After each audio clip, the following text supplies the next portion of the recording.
You have the fear of the blank canvas, right? Yeah, I don't want to mess it up right from the get-go. Okay, so have you heard me talk about process mode? Well, here, I don't think so. Let's talk about this now for everybody that's out there, because I'm sure there's some of you may have some of my other courses, but for those that just have like the Birch's course or whatever. Yeah. So there's three different modes that we paint in, right? And one is product mode, and that's the one we're all most familiar with. And that's where you take the skills, the techniques, the medium, the subject matter, all of the things that you're competent and confident in, and you try to create the best painting possible. When you do that, if kind of this is the level of kind of a really good painting for you, when you're in product mode, you should kind of hit that level most of the time. And then there's practice mode, which is that's like keeping a sketchbook, or that's like going to life drawing classes and trying something. Rather than do it on a canvas, I would get one of those pads of the canvas paper. And if you're just trying stuff out, like little techniques, don't waste a good canvas, do it on canvas paper. But there's no intent of creating any sort of finished piece. This is like, if you're a golfer, it's like being on the driving range and hitting balls. You're just trying to improve the skills. But then we come to process mode. And process mode is one of the most important modes in painting. It's absolutely essential if you are going to improve. And in process mode is where we go outside of the things we are competent and confident in. So we are trying something new that we don't know how to do. We're trying a new technique, we're doing a new subject matter, we're trying a new stylistic approach, whatever, but we're doing something that we're not confident and competent in. And as you would expect,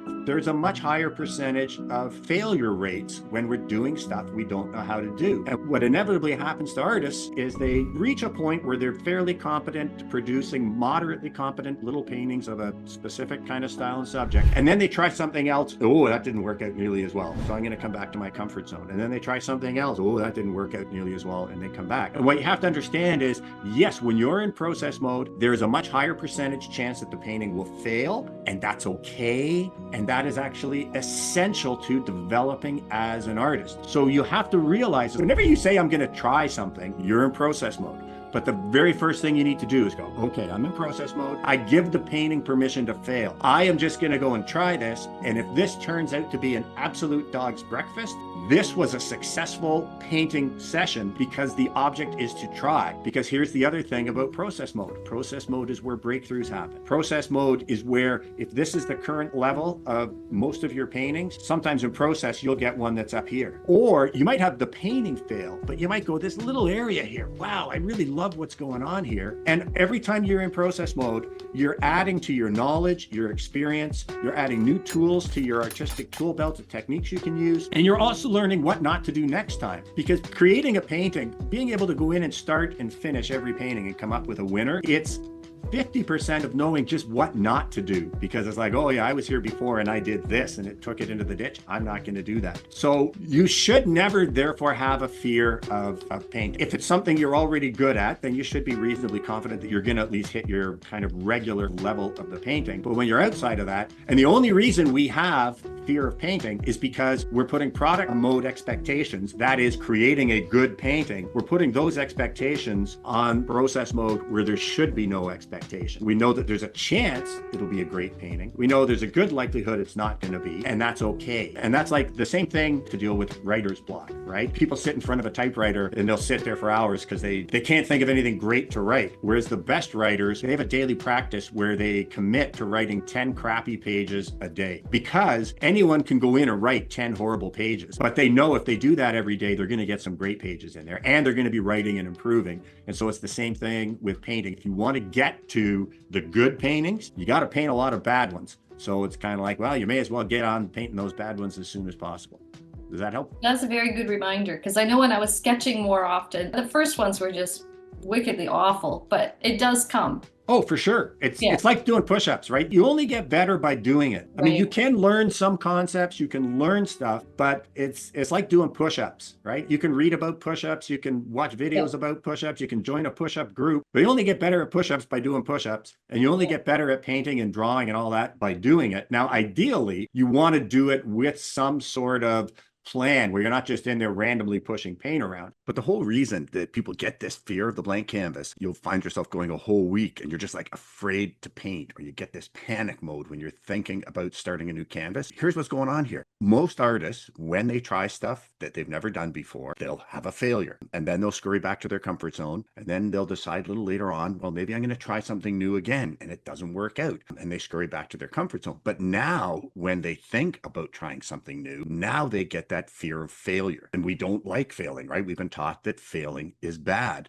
And so when they think about trying something new, that fear of failure comes up, the old lizard brain, the amygdala, gets activated, and now you can find yourself almost like in a panic attack. And the way that we get beyond this is to realize that failure is not a bad thing when you're trying to improve your art. Failure is actually necessary. So when you're facing that canvas, and if you're feeling that kind of panic attack, or you're feeling that kind of painter's block, it's because you're putting product type expectations, that is the idea of creating a good finished painting, on process mode. And the whole idea of process mode is that is where we learn. That is where we are allowed to fail. So the very first thing you need to do, if you're feeling that kind of panic about starting a new painting, is give yourself permission for the painting to fail. Go into it knowing this very likely will be a dog's breakfast, and that's okay. And that will get rid of that feeling of the fear of the blank canvas. And one other thing I should mention as well, I really recommend when you're starting out that you work small, because we get better as artists as a function of how many paintings we create, not how many hours we spend painting.